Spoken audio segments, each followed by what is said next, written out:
And now, here's your host.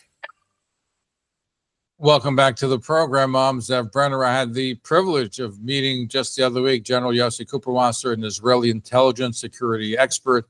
He formerly served as the head of the research division, the Israeli Defense Forces Military Intelligence Division, Director General of the Israeli Ministry of Strategic Affairs. He's also a senior project manager at the Jerusalem Center for Public Affairs, specializing in the security dimension of the Israeli-Palestinian conflict. And he warned Israel about October 7th, before October 7th. So, General, pleasure and honor. Thank you for joining us. Good morning to you in Israel. Good night to you in New York. And just one correction, used to be all those things, but right now I'm the head of the Jerusalem Institute for Strategy and Security.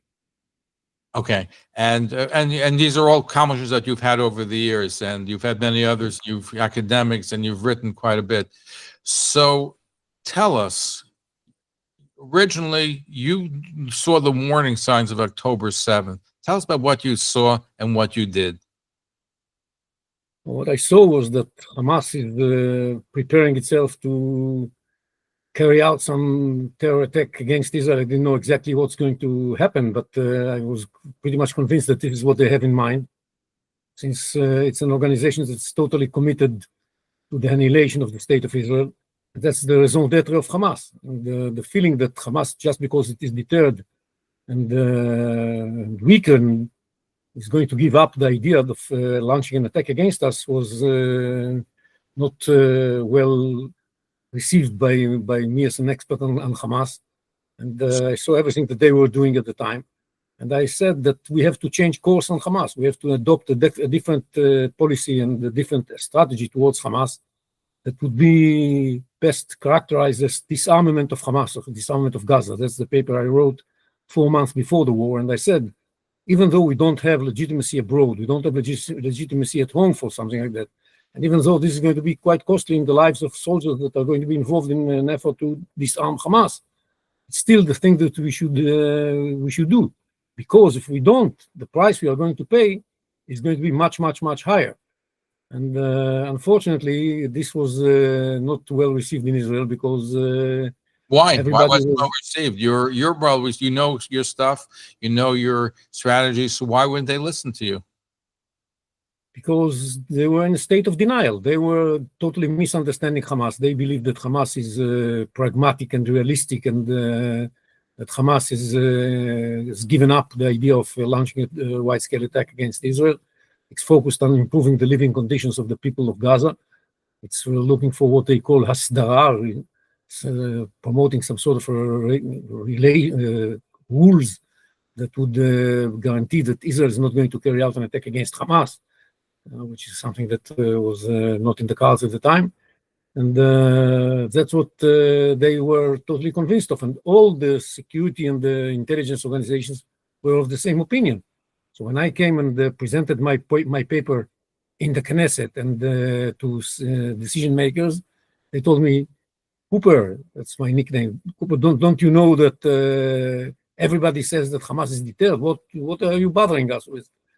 And, why would they say Hamas is deterred? They engaged in terrorist activities, small ones, true, over the course of just because they were giving them money or facilitating $30 million a month was going from Qatar to Hamas. Why would they think they'd be bribed by money? They don't operate that way. They take the money and they still do their killings.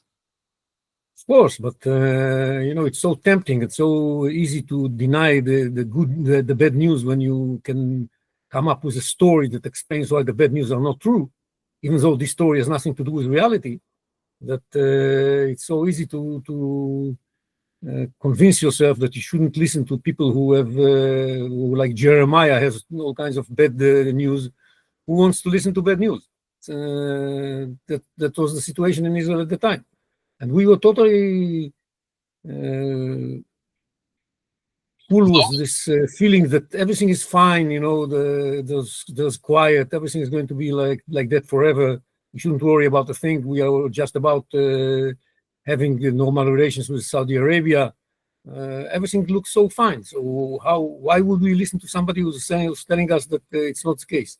I was coming to the government even beforehand with the message that we are like the frog in a hot pot, and we are being cooked, and we should just do something in order to turn off the fire. And nobody wanted to listen because this was bad news, and it's terrible. But this is mankind. That's how we are built. We don't want to listen to those who tell us that the situation is going to be worse. But you weren't the only one. There were some women who were monitoring the situation who also alerted the government. There were others that said it, but they didn't want to listen to anybody. Yeah, it wasn't something personal against me. It was wide all over the arena. That they didn't want to listen to anybody who came up with concerns, with bad news. Nobody was listening to. And the sad thing is that they should have listened to us because they did have things that we didn't have. Neither me nor the observers. We didn't know about the plan that Hamas had, what later was published as given publicity to as the Jericho Wall plan. They had the full plan of Hamas. So they knew they had all the blueprint what Hamas wanted to do in October, so they knew about it, but they didn't believe they were going to go through with it. Yes, they said this plan is just for, as they said in Arabic Hebrew, this is only for wasach. This is only a show off. It has nothing to do with the real intentions of Hamas. It's unbelievable. So you're saying they had the actual plans what Hamas wanted to do in October 7th, which they did, and overturning the wall and jamming the electronics and coming with an invading force, and they thought it was just fake?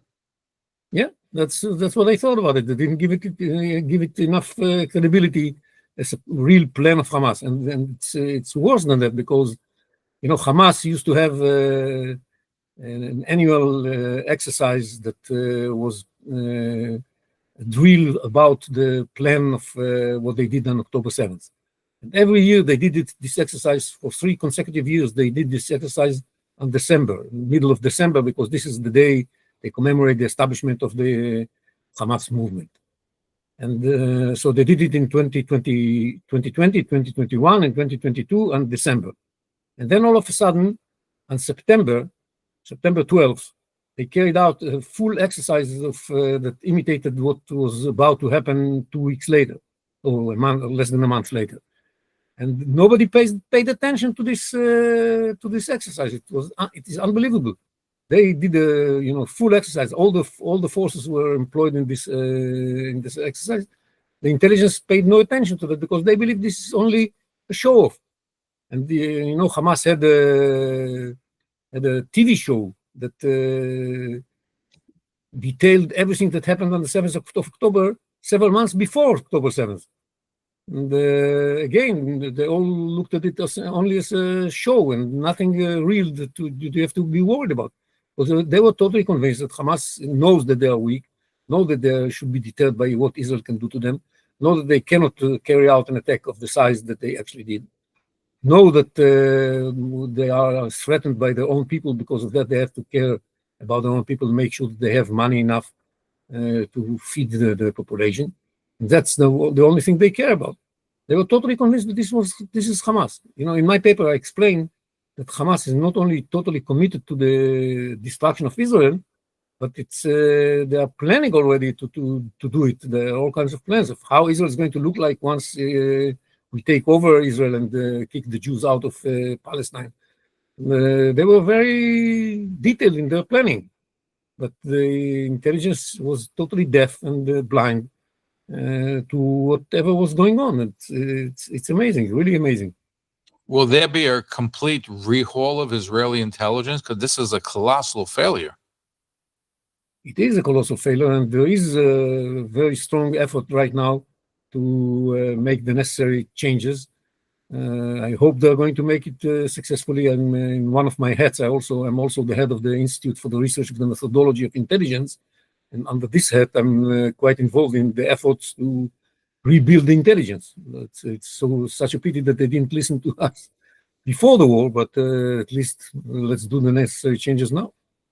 How high did it go? Did it also go to the prime minister that this was going to be taking place on October the 7th? Or Did he have any pre-knowledge of this? Or He any should have. possibility? He should have. Yes, I didn't speak directly to him, but I speak to people in his vicinity, and he should have known about the need to change. Both him and then his predecessor, the prime minister that was there before him, Bennett and Lapid, should have known that this is the case. Yes. In other words, when they did their preparation, you said every December they had these workouts where they actually went through a mock session of implementing the plan. Was Israeli intelligence looking at it? Did they provide that intelligence to the different branches, including to the prime minister's office, that this is taking place? And they just say that don't pay attention to it, or they didn't even bother looking at it? Look, I don't know. I'm not on the mailing list of the papers. I don't know if they told the prime minister about it. Basically, it's logical to believe that they did pay attention to that because this was something so big that they couldn't ignore. But on the other hand, one of the things they did, they decided to stop following what's happening in Gaza from the open sources. They just relied on their secret sources. And I don't know to what extent they actually paid attention to things that were covered on open sources. Right now, one of the things they do now is giving much more attention to what's happening on open sources. But never, even if they gave up on open sources, I don't believe that they could have ignored an exercise of this size. That makes no sense. Now, the convention, what I've read, General, is that you know what, Zev, when they presented after the war, they presented their inquiry into what happened. And, it was made of two parts. One, what happened. Second part was what did we do wrong. And in the part of what happened, even after the war, they didn't mention the drill of September 12th. So I wonder if they paid any attention to that, and whether it was at all in their records, so that when they looked back, they would be able to see it. And it's not only that. A lot of the things that Hamas leaders said during the years before the war, and especially the weeks before the war, were ignored. It's really unbelievable. It really is unbelievable, because here's something which, again, I've read a lot about and I've heard a lot of interviews. And one of the things that's come across is that Hamas learned that Israeli intelligence penetrated their cell phones and electronic communications. So they went underground with that underground phone system to keep this top secret. They even kept it from Hezbollah. They felt Hezbollah was compromised. But what you're saying, they were pretty much out in the open. So forget about the underground telephone system. They were telegraphing what they wanted to do in September and the December prior year. This was all open, and they were pretty bold about it. Sure, because before you go to war, you have to make sure that your own people understand why you go to war. That's why they invested so much in the preparation of the public opinion in Gaza. And, when you see this Hamas terrorist boasting in front of his parents that he killed 10 Jews, it's something that is an outcome of years-long preparation of brainwashing that's going on all the time. And of course, you have to have special effort in preparing your own population to the operation closely before you go to execute it. And that's why the Hamas didn't keep it as a secret. They kept a secret about the exact date and how exactly who's going to be leading and doing what. How they're going to use the hang gliders and all kinds of things that might have been kept secret, but the idea of launching a wide-scale attack against Israel was not kept secret. Shocking. Brigadier General Yossi Kuperwasser here with us. He heads the Jerusalem Institute of Strategy and Security, former Director of Project on Regional Middle East Developments at Jerusalem Center for Security and Foreign Affairs, formerly Director General of the Israeli Ministry of Strategic Affairs, and head of the Research Division of IDF Military Intelligence. We're going to be right back. When we come back, we'll try to get some of your phone calls. 212-769-1925. 212-769-1925. Email's a wonderful way to get some of your questions answered. Zev at TalklineNetwork.com. You can also WhatsApp to 212-769-1925. Your preference of how you want to communicate with us. We're going to be right back. Don't go away. Stay tuned. This is the Talkline Network.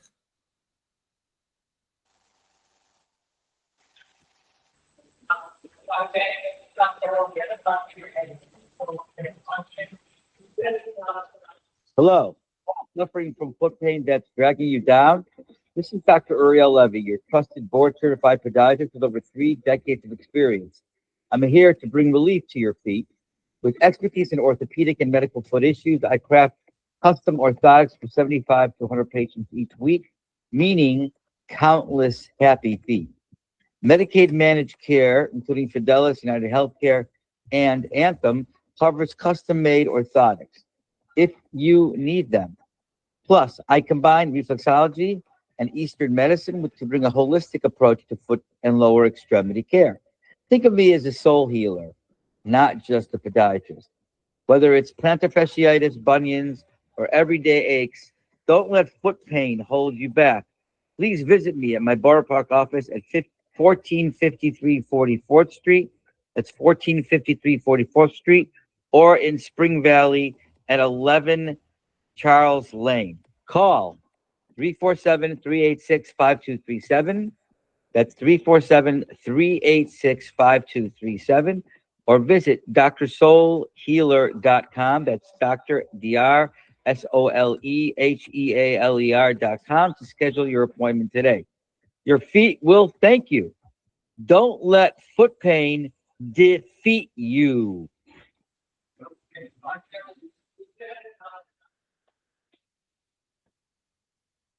Dreaming of a college degree but don't have the time or the money?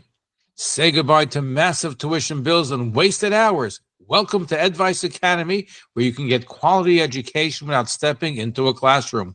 For over 10 years, we've been helping students like you achieve their dreams affordably and efficiently. Spend just about an hour a day and in a short period of time, earn your liberal arts or business degree, all on your schedule. Whether you're a yeshiva or a seminary student, a busy parent, or a working professional, we've got you covered. No commuting, no hassle, just college without college. At Advice Academy, we believe in smart learning for less. Our budget-friendly degree planning makes education accessible, and our proven track record ensures you'll succeed. So why wait? Learn fast, pay less. Call 212-287-4826. That's 212-287-4826. Or visit us online at adviceacademy.com. That's EDVICE academy.com. Advice Academy. Empower your future today.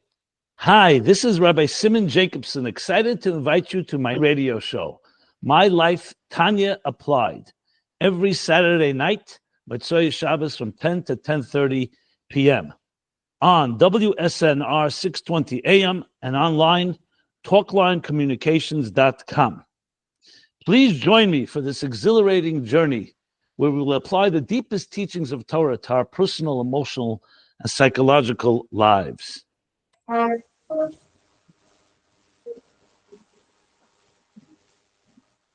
Are you ready to meet the visionaries, diplomats, pioneering high-tech and business leaders shaping the future of Israel and America? The Jerusalem Post and Talkline Network invite you to the Jerusalem Post Conference on Monday, May 19th at the Pierre Hotel in Manhattan.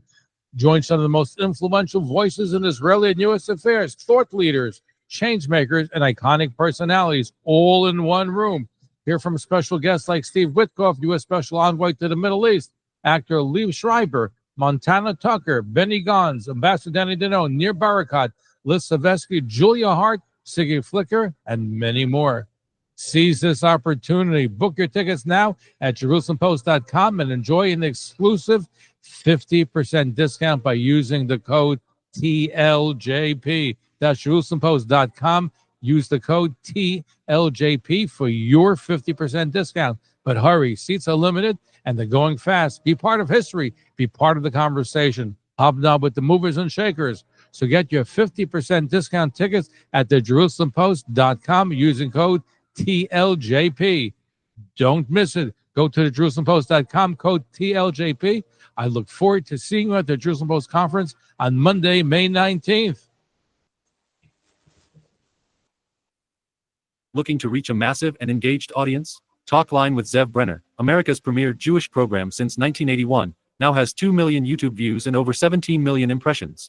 Our vast listening audience, popular email blasts, geo-targeting, and digital broadcasting opportunities can help your business or organization reach its goals. Talkline's ad agency division can help you reach all segments of the Jewish community as well as general audiences. Call 212-769-1925 or email info@talklinenetwork.com to take advantage of Talkline's powerful platform today. That's 212-769-1925. We started listening to your station and everybody likes it. It's awesome. Yes, it's awesome. We absolutely love it. Thank you for listening to this episode of Talkline with Zev Brenner, America's premier Jewish broadcast on the air since 1981. Please call us with your questions and comments at 212-769-1925. That's 212-769-1925. Or email us at zevbrenner@gmail.com. And we're back. Our guest is Brigadier General Yossi Kuperwasser. He heads the Jerusalem Institute for Strategy and Security, involved in Israeli military intelligence, and he has his finger on the pulse of what's happening. Before we get to some phone calls, General, I wanted to ask you about the current situation. Is there a breach between Israel and the United States? Because the United States, for example, has made a deal with the Houthis that only American ships will be protected from Houthi attacks. Houthis can still attack Israel. Saudi Arabia, there seems to be a movement. Maybe they have a deal with the United States that excludes Israel. Is there a growing rift between the two countries? I don't think there's a rift, because we cooperate on many things and we share the same view of how the Middle East should be shaped. And we are working together in this context, in trying to apply pressure on all the fronts in order to make sure that we can get what we want vis-a-vis the Iranians, vis-a-vis the Saudis, vis-a-vis the Houthis, vis-a-vis the Palestinians in Gaza, and so on and so forth. So there's not a rift, but there is some sort of a bitter taste in the mouth following what happened with the Houthis, because we feel that our interests were not fully taken into consideration when the Americans reached this understanding with the Houthis that they are not going to hit each other. Why do you think it wasn't taken into consideration? The United States knows that Israel and Houthis are that Israel is being attacked by the Houthis. Why would they exclude Houthis? Why would they exclude from a negotiation, making sure Israel part of the equation? It seems something is amiss. Yes, it is, and I don't know why it happened so. But it seems that we weren't really on the mind of the Americans when they did it. They were focused on making sure that because the media is saying that is a rip between that Bibi Netanyahu, the prime minister, got on Donald Trump's, the president's, bad side by trying to bypass him and going through the other channels, I think, to going through Waltz. And they say that's why you have this situation. And also with Saudi Arabia, there's going to be a nuclear deal that doesn't include recognition of the state of Israel. That's what they're talking about. Yes, well, I don't think that this is the reasonable reason for what happened. It's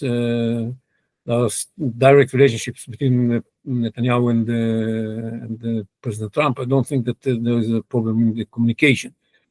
Just they were given an offer that was very tempting, and the Houthis were saying, we are tired and we don't want to shoot at you anymore. And they said, okay, it's a great idea, don't shoot at us.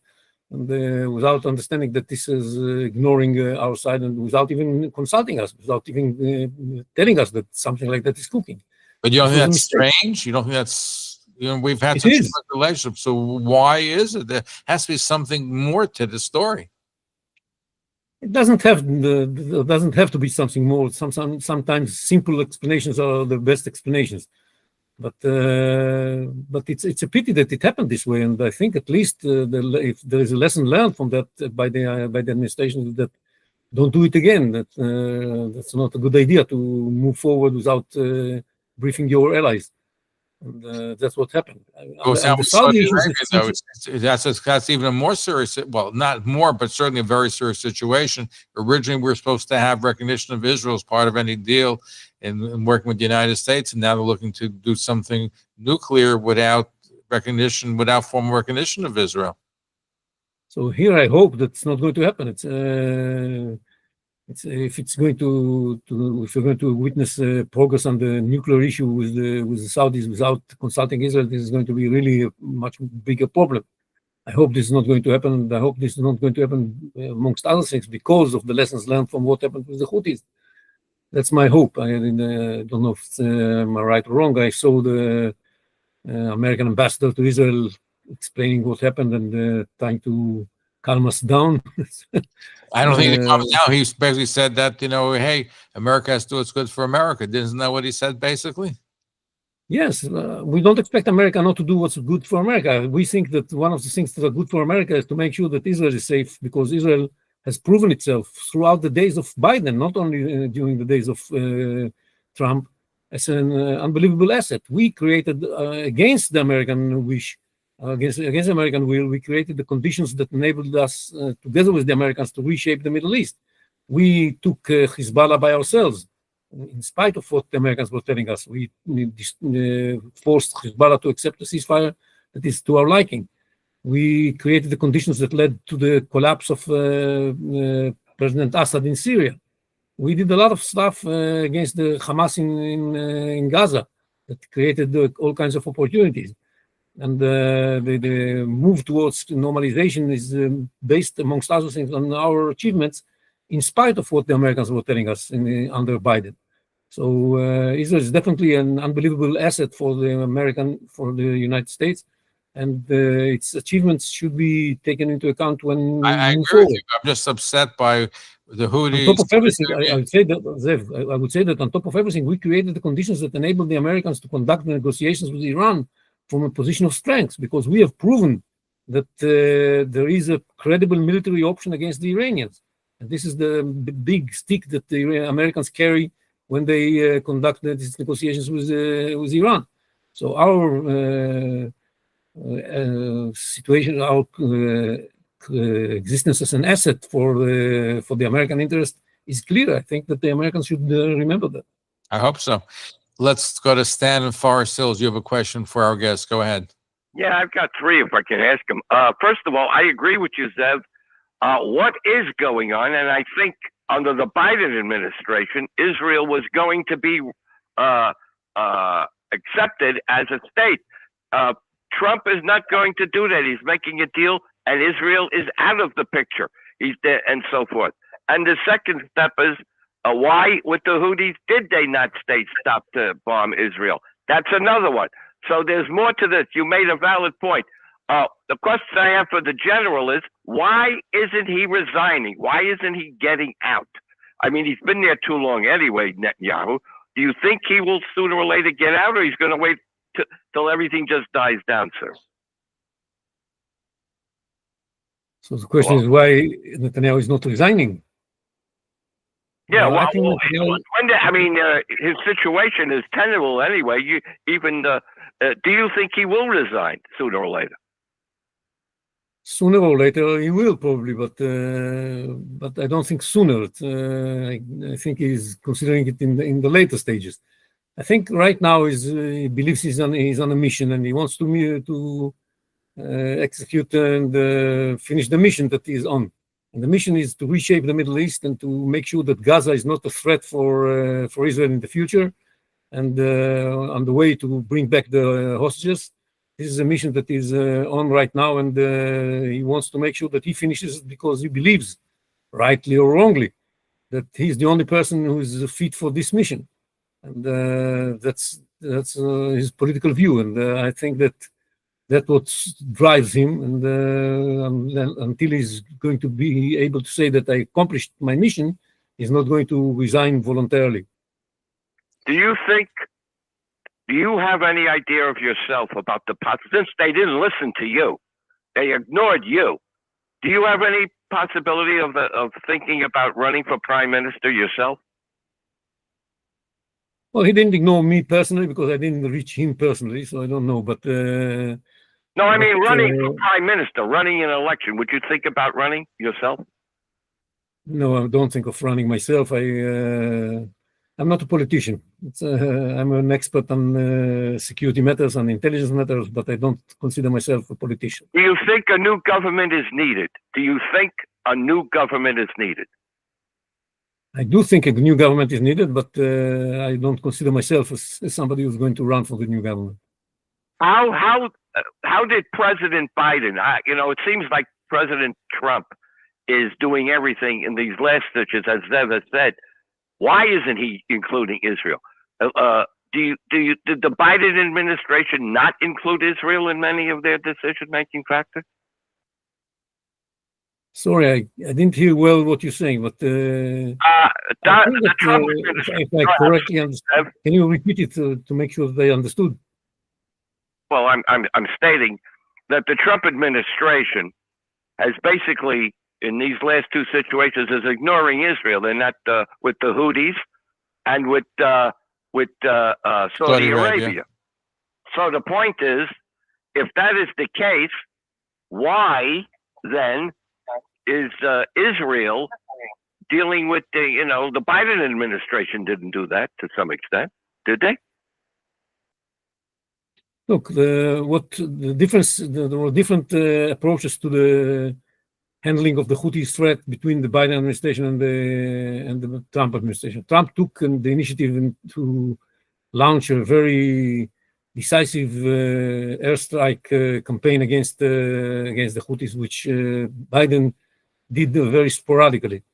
And this was something that had to do with the overall approach of applying pressure in order to reshape the Middle East. This was something that was not done by Biden, and we had to deal with the Houthis by ourselves to a large extent when Biden was in office.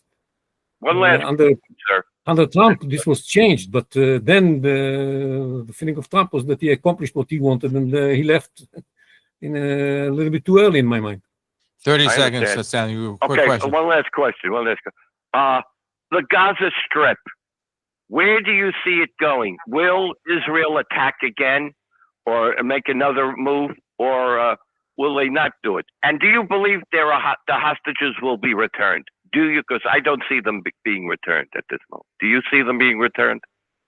Well, it's difficult to believe that Hamas will return the hostages unless they are totally convinced that Israel is ready to go the whole way in removing them from power in Gaza. That's the trick in this new ground offensive that we are planning to carry out.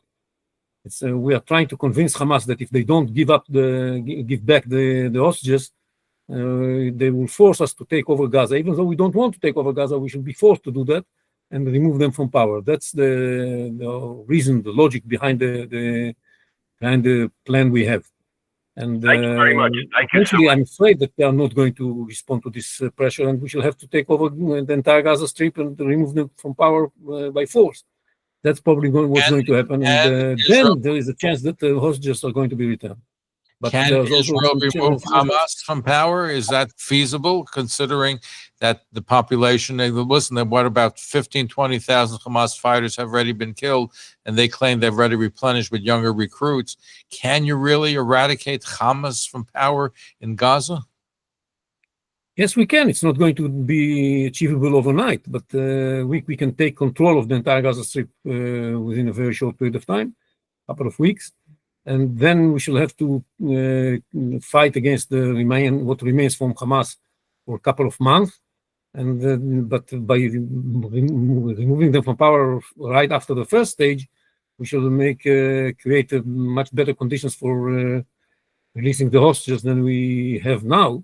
Although we do take risks, it's not an operation that doesn't contain some risks as well, because they might take some severe measures against the hostages while this all is going on.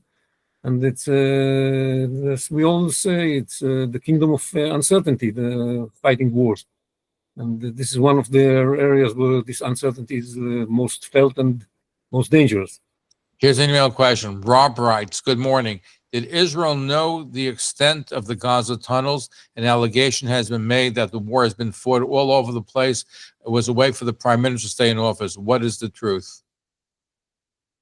Well, first of all, I think we know much better today the size of the tunnels that are in the Gaza Strip. And there are definitely more tunnels than we expected when we entered the war. But we knew that there are going to be more tunnels than what we know. And just the extent to which they are bigger than what we expected is really amazing. Second, I don't believe that this is what drives Netanyahu. Netanyahu, as I explained in my mind, is on this understanding that he has a mission to perform, and he is totally committed to performing this mission. This is what has his mind, and he believes that nobody else can do this mission better than him. That's why he stays in power. That's what drives him. Of course, in order to be able to fulfill his mission, he has to stay in power. That's why he's doing all kinds of political maneuvers that would guarantee that he stays in power and pays heavy prices for that. But the purpose of staying in power is not just for staying in power. It's in order to be able to perform his policy. You know, one of the things that we've been told is that Hamas, when they did October 7th, was in coordination with Iran, and Hezbollah was supposed to be part of the attack. And thank God that it didn't happen. It would have been such a devastation had you had Hamas attack from one end and Hezbollah from the other end. But in your professional opinion, why did Hamas attack alone and not in coordination with Hezbollah if that was supposed to be part of the plan? Well, Hamas had three options. One is to carry out an orchestrated attack from all fronts, after convincing Hezbollah with the support of the Iranians to launch a coordinated attack with Hamas. They tried to convince Hezbollah to adopt this policy. They failed. The second option was to do something on their own, hoping that Hamas will follow them and carry out a similar attack right after them without full coordination. And the third option was that if this too is not going to materialize, they will launch an attack by themselves. Eventually, option 3 was implemented because Hezbollah decided and Nasrallah decided not to participate and not to be coordinated with them. He refused to meet the special envoy that they sent to Hezbollah just a couple of weeks before the war. And they knew that they are not going to participate with all their might. And nevertheless, they believe that they can cause enough damage to Israel by themselves.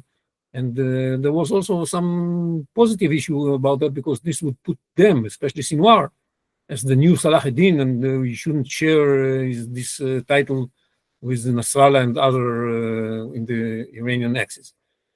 Now, why did Nasrallah and Hezbollah go into the attack? They were anyway sending missiles and doing damage. Why didn't they coordinate more? If that, from what I understand from reading a lot of material, that was originally part of the plan. It was supposed to be a joint attack. So why didn't they do it? Why did Nasrallah decide not to? What changed his mind in your professional? Nasrallah, he didn't change his mind. This was his mind all the way. He didn't mean to participate fully like Sinwar were expecting him to do.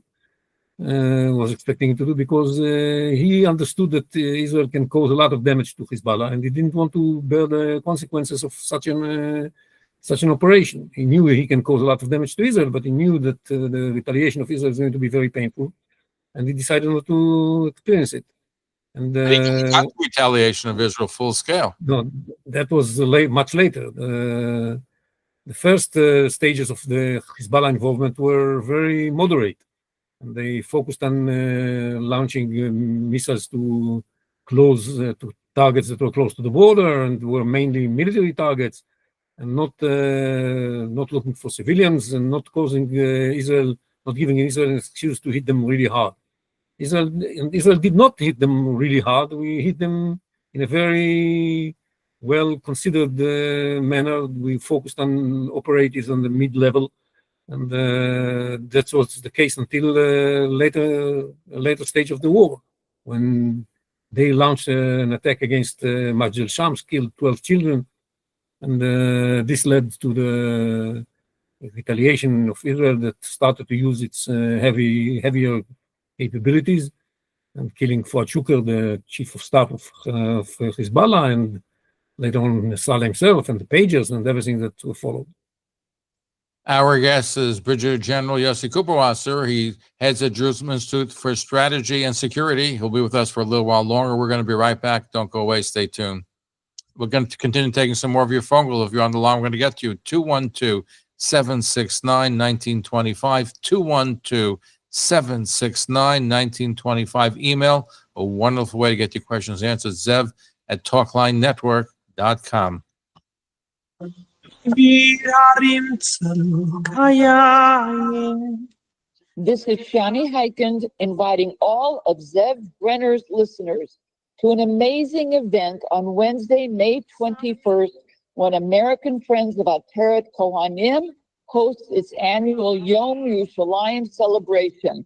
And this year, we are honoring Emily Austin, who will be presented her award by the one and only Sid Rosenberg, and Jeffrey and Barbara Kelman from New Rochelle.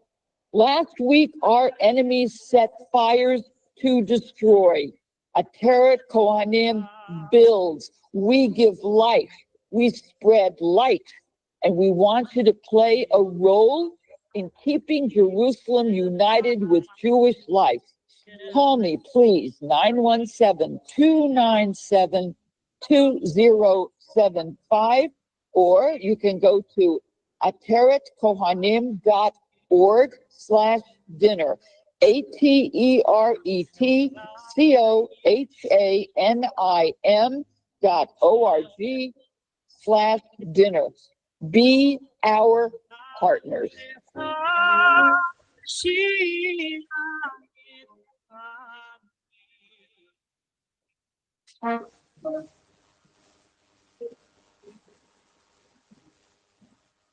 Are you ready to meet the visionaries, diplomats, pioneering high-tech and business leaders shaping the future of Israel and America? The Jerusalem Post and Talkline Network invite you to the Jerusalem Post Conference on Monday, May 19th at the Pierre Hotel in Manhattan. Join some of the most influential voices in Israeli and U.S. affairs, thought leaders, change makers, and iconic personalities, all in one room. Hear from special guests like Steve Witkoff, U.S. Special Envoy to the Middle East, actor Liev Schreiber, Montana Tucker, Benny Gons, Ambassador Danny Danone, Nir Barakat, Liz Savesky, Julia Hart, Siggy Flicker, and many more. Seize this opportunity. Book your tickets now at JerusalemPost.com and enjoy an exclusive 50% discount by using the code TLJP. That's JerusalemPost.com. Use the code TLJP for your 50% discount. But hurry, seats are limited and they're going fast. Be part of history. Be part of the conversation. Hobnob with the movers and shakers. So get your 50% discount tickets at the JerusalemPost.com using code TLJP. Don't miss it. Go to the JerusalemPost.com, code TLJP.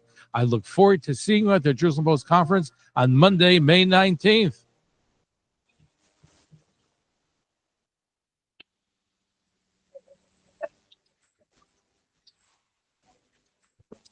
Podcasts are everywhere, but cutting through the noise is tough.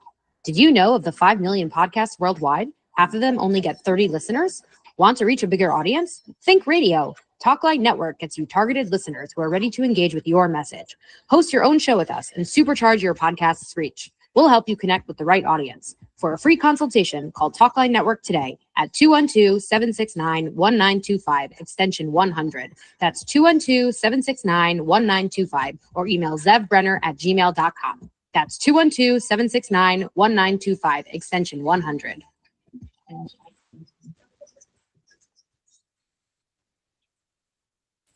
Did you know we're on Twitter too? Connect with us there and get involved. By the way, 1 week from tonight, among our guests on Talkline with Zev Brenner, Nachman Collar. He's running as a Republican for state senator in Brooklyn. He'll be joining us 1 week from tonight. You're listening to Talkline with Zev Brenner, America's premier Jewish broadcast on the air since 1981. And now, here's your host.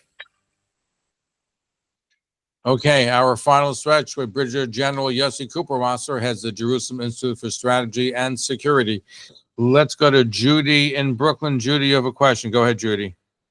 Yes, I do. Thank you. My question is this. I read that Egypt's General Sisi's son, was involved in smuggling weapons through tunnels connected from Egypt to Gaza, which I think Israel did not know about and found out. Could you please tell me what that is all about, if that's true or not, and how does that play in as far as Egypt being an ally of Israel? Well, Egypt is an ally of Israel, and they still consider the peace with Israel as the strategic choice. And that's very important for Israel because we have enough problems on our plate anyhow. We don't need some tensions with the Egyptians as well. But please, That said, one second, one at a time. Let the general respond. I'll let you respond to Judy. Okay. So that said, it doesn't mean that everything Egypt does is to our liking. For example, we think that Egypt didn't keep the border closed well enough for a long time, and when you look at the amount of weapons that you find in Gaza, they mostly came from Egypt through the tunnels underneath the Philadelphia corridor. That's why we need to stay in the Philadelphia corridor and make sure that it's not used for smuggling arms in the future. We cannot rely on that, on the Egyptians, that they will block the corridor. They claim they did, and they didn't do it well enough. That's we have to worry about. Whether the specific story about the sun is correct or not, I don't know, but definitely some people were involved in smuggling arms from Egypt to Gaza, and turned it into their profession, and we have to bring an end to that, and that's why we insist on staying in the Philadelphia corridor, even if, in any circumstances. Well, thank you for your answer, but I heard it was General Sisi's son who is very much involved in this, maybe running it, and maybe behind his father's back, I don't know, but this is something that I think is very serious, and it's a breach of peaceful. Already too, but I cannot confirm it, so I would be very cautious about using this information. Okay, all right, thank you so much. Okay, no, good question. We're concerned. Talk to me, Judea and Samaria, because it's not getting a lot of attention in the media, but Israel is going through operations, and there you would find terrorism. How much of a factor is the Palestinian Authority? They have somebody new that's coming in as well. Can they be somebody who Israel will use, whether it's in Judea or Samaria, to clamp down on the terrorists, or can they possibly be used in running Gaza at some point in the future? Well, there's a problem with the Palestinian Authority. They didn't do anything in order to prevent terrorism from their territories they control. And then, just on the contrary, they are actually paying salaries to terrorists that are incarcerated by Israel. And they are involved in this huge incitement effort to convince Palestinians that the struggle against Israel until its demise is what identify Palestinians. That's the Palestinian is a person who fights against Israel until its demise, fights against Zionism. That's the textbooks and the culture that they are promoting. So it's hard to see them taking any positive step in Gaza or anywhere else in fighting terrorism, just on the contrary. But they're opposed to Hamas too. They've been arresting some Hamas operatives in Judea and Samaria. They do, because they think that Hamas is their political opponent, and that's what they do to political opponents in the Palestinian Authority. But not because they are carrying out or planning to carry out terror attacks against Israel. This is not the incentive they have in order to fight against Hamas. And their fight against Hamas is very feeble and weak, and I don't think that we can count on them for fighting Hamas. And what we are doing here in the areas of Judea and Samaria is we try to employ in this territory the same policy that we are now using in all other fronts, that is to make sure that there's no armed units, armed organization deployed along our borders intending to carry out terror attacks against us. That's what we do in Lebanon, in southern Lebanon, to make sure that no Hezbollah is coming back and no Hamas or other Palestinian groups, terror groups, are coming back there. That's what we do in Syria. That's why we entered Syria, in order to make sure that no armed terror groups are going to be deployed along the border with Israel in Syria and Ramat Golan, in Golan Heights. And that's what we do in Gaza. And that's, of course, and that's what we do in the areas controlled by the Palestinians. That's why we have a long-lasting operation in Jenin, in the refugee camp of Jenin. That's why we have a long-lasting operation in the refugee camps around Tulkarem. That's what we do in Tubas. That's what we do in other areas of the Judea and Samaria, especially Samaria. And this new policy is bearing some fruit. It's becoming that they are on the run, and it's more difficult for them to carry out terror attacks. It's not that it's the end of terrorism. There still is terrorism, but less than you used to experience before. And one of the problems is the refugee camps. What can be done to dismantle them? The fact is that they still exist, only creates terrorism, creates a whole situation which is untenable. Yeah, I think it should be a priority to get rid of these refugee camps. Sure, but the problem is with the Palestinians. They refuse to get rid of these refugee It's a camps. moneymaker. We offer them many times all kinds of very generous offers to help them financially and to provide them with land in which they can build something better for those who used to be refugees and now are citizens of the entire approach that looks at them as refugees is a little bit strange. They live in their own area, and so they consider that a Palestinian territory. So why are they refugees? At best, they are displaced or the descendants of displaced people. But anyhow, call them what you like. We offer the Palestinians several times to settle this problem and enable them to live in much better conditions. They refuse, and the reason they refuse is that their narrative is based on this narrative of victimhood. And as long as they remain refugees, they can claim to be victims of the conflict. And this feeds the feeling of revenge and struggle against Zionism until its demise. That's exactly the reason. There's a political logic behind it. Also money. Being to establish a refugee means they get certain monies from the United Nations and other bodies. So there's a financial incentive for them to still being refugees. It's also financial, but it's also a financial reason behind it, but it's more political reason. The idea is to keep the problem open until Israel disappears. That's the logic of the Palestinians. We have to understand that the Palestinians have a very clear narrative that says that there is no such thing as a Jewish people. That says that the Jews never had any sovereign presence in the land of Israel or what they call Palestine, and that therefore the struggle against them should continue and they should be prevented from having a state of their own. The state of the Jewish people should not be present anywhere, but definitely not in what they call Palestine. That's why they call for the freedom of Palestine. Palestine should be free from the river to the sea. That's what they mean by that. And we have to remember that this is also supported by the idea that the refugees are there forever until Israel disappears and they come back to their original homes, as they say. That's what they're hoping. Let me ask you this. With Israel's new strategy in the Gaza, where they're going to take control and good swaths of Gaza, maybe the whole thing, which means they're going to be responsible for giving out humanitarian aid. Now, the lie is that humanitarian aid organizations say, well, they can't have Israel give it out. But Israel has long contended, and it's factual, that Hamas has been stealing the aid. So there's no use bringing the aid in if it's going to be stolen by Hamas to use for terrorist purposes. Israel's talking about giving out or establishing the aid, and they're saying, no, we can't. It makes us partisan if we allow Israel to do it. We can't cooperate with Israel. Shouldn't that lie be brought forth? Because here's Israel's talking about giving out aid, and it's these humanitarian groups that don't want to let Israel to do it. They want to do it. They want to get the money. They want to also make sure Hamas gets a piece of it. Of course, these are not humanitarian aid organizations, those who oppose it. They are working hand in hand with Hamas, and that's what they're fearing is that Hamas will lose the ability to control the aid.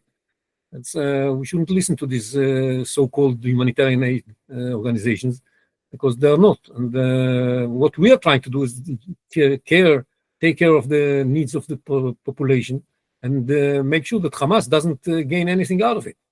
They want Hamas to continue gaining something out of it. And that's the crack of the matter. And I hope sincerely that we shall find a way together with the Americans. It's not Israel that's going to be delivering the aid.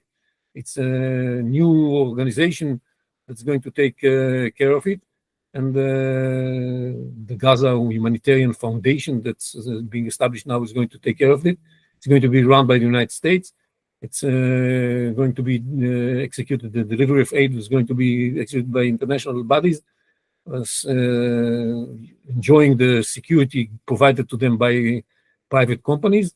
Israel is just going to make sure that it secures the areas around where this distribution takes place. And that's it. We're not going to be directly involved in delivering the aid. So it's not an Israeli operation, but it is an operation that is meant to keep Hamas away from that and prevent Hamas from gaining more money, so that is being used later on in order to strengthen their capability to launch terror attacks against us. That's something that is unacceptable. Now, let me ask you this. You know, Israel's been over a year and a half fighting Hamas in Gaza. There's a fatigue. There's been calling up reserves over and over again. How long do you think that before, and Israel soldiers have been wonderful fighting, and we've lost so many lives of brave soldiers. The bravery is remarkable. But there is some tension continuing going with that, and also the fact that Haredim are not serving in the army. So can we get more Haredim into the army? Can there be a political solution to that? And what about the fatigue that might be setting in with reservists going back time and time again? Definitely there is some sort of fatigue, but I think everybody understands that there is a need to finish this in a decisive way, then we should win the war. And winning the war means bringing the hostages back, and winning the war means that Hamas is not in power in Gaza in the future, that Gaza cannot be serving as a launching pad for terror attacks in the future. And people are ready to fight the war, even if it's long, in order to achieve these goals. I think the time is important, and that's why we have to take a more decisive approach than the one we took until now. The raids approach is not good enough. We have to be more decisive and take the control of the Gaza Strip. And later on, we should still have to deploy a lot of forces in the Gaza Strip in order to make sure that Hamas doesn't come back. But it's less than what we need in order to take it over. And it's going to be costly, but not as costly as some think. And we need to do that. And because we need more soldiers, we shall have to find a solution to the Haredi problem. We shall have to find a way to mobilize more Haredis to the military, especially for fighting positions. And there is some progress. It's very difficult. As always, the last stages are the most difficult ones. I sincerely hope that they will find a solution. Is progress being made? Is progress being made? There is progress being made all the time, but it's very incremental, and they still haven't managed to solve the big problems and what kind of sanctions are going to be employed against those who are not going to be willing to serve. Still many problems ahead, even though there is progress. And I want to thank you, Brigadier General Yossi Kuperwasser, Jerusalem Institute for Strategy and Security. Thank you for being with us, sharing your insight. Look forward to having you back again, a clear, fresh voice. So we appreciate your participation. Thank you very much, Zev. And there you have it, a wonderful explanation of what's happening in Israeli society by somebody who's in the know. Thank you, General. Thank you. We're at the end of the program. Stay tuned next.